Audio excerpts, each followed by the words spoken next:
Bia Kamal ka Nor Online TV channel. Ka jan gwasa me bana rege dane ci tore wisha ka bentiu bana jaling chala don wote karam kel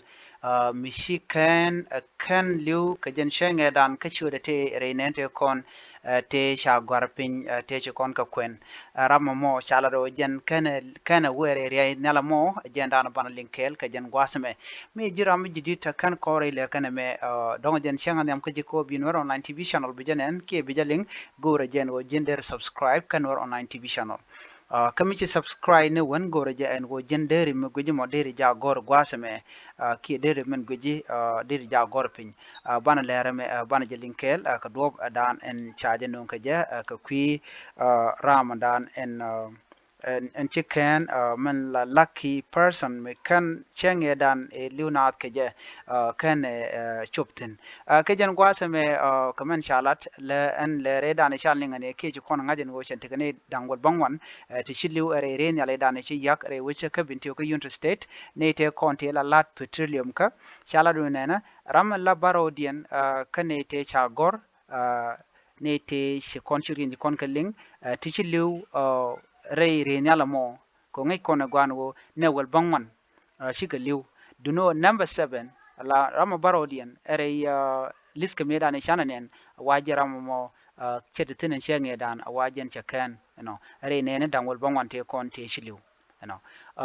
en wuta mo ka shenge jien kare nyal shala do shire nyala lenke cha gwar cha charar den cha de latin re nyala mone re nyala mo yaka ka shanka jan dangro yu bangwan ka pai kel ron kin dangro jan dangro de diech shala do ne ramadan en chicken ma kan re nyala mo shal shure chala jimis dak shap yuanis kurkoy je ramadan en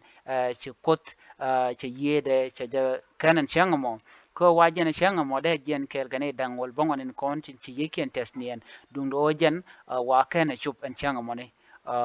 jim dak shop je ramadan en chicken reinen dialte kon ti chilu chane ngaje no ne wal bongon ci gariar ci mangai kona no alaw reinen te kon de chilu tene dangro ke chinese ram ke indian Canadian kokien nero Canadian kontin la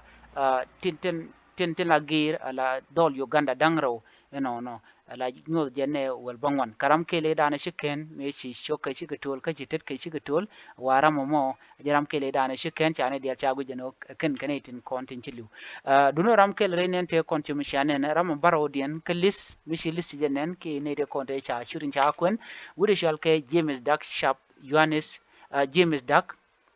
kana Yohanes Kurkoy waken chika ken so gwadame te makan la gwadame ne number 7 kana number 19 kalis waken idin kontin chicken James Duck Sharp kana and Yohanes sorry nin cha bab kel gandangro ne dangro ti kana de kontin chicken nero ko chianga jenore re nyal ne kon tin kane chop ko jendang ru kel chaila do ine wal bongan chikliu duno ngwata me chala do ne na James Duck Sharp kene Yohanes Kurkoy wa kene tin kon tin chicken changamo ken wundang ro ti tenen yen game ti jiti dien kan ke bane ka shamu ka dele to kudien ne wa ken kene ti chicken ti ko da gorno shenge dan chicken ti yiken chicken bat ka jen shangamo baje chu kwen ya ka do bada chala ke je gwas me ko ngai kono no me dan ti tok ring mi dida long are which ka South Sudan ke liu gwan mi chine dangwal bangwan chikliu tin kare nyal mi jen ka ka wuja dan shol Unity State kula jen were wiki juba ko kor min ndang jokoro dia jen mi mo shure nyala me chu pen chano raje me chana jeling gwa ka dubra na cha gore to English James Duck Sharp and Yohanes Kurkoy have recounted their lucky escape from the plane crash in Rupkona County of South Sudan, Unity State on January 29, 2025. Their names were replaced on the manifest with two others after their late arrival at the airstrip. Ne dangro ti waken ko shika jen ka dobra na jen wacha ne dangro cha galat gwen ken kene dangro ti e ko shika jen cha got ken cha ga chu moch kane dangro ko ken consequently the name of passenger number 7 and 19 who perished in the crash were not on the manifest wane dangrotin konden ci liu kel tin cha ku lat kwan ne ti ka ci liu ka ne tin ko ken wa ci ken shi ga ne de tin an re nal mo tin de jena shanga mo du no ne dangro ti ken de tin ne ci ga chu ken shanga mo Doug said that on Saturday that he arrived at the airstrip when the plane was already taxiing on the runway and was told that his name had been removed from the manifest. He was told he would go on the second plan. I would like to inform my brother and sister as well as the public that I am not dead. Jene kan liu joga masnika kan shi mar di alen content ngai kan wo kan liu and a taker. I live here in Unity Oil Field and I did not go on the flight that you saw crash on Wednesday. A general Malaysia ne china liu re de an kan liu re re nyala mo. Re nyala chine ri shoko jendang ro chi gluten. No.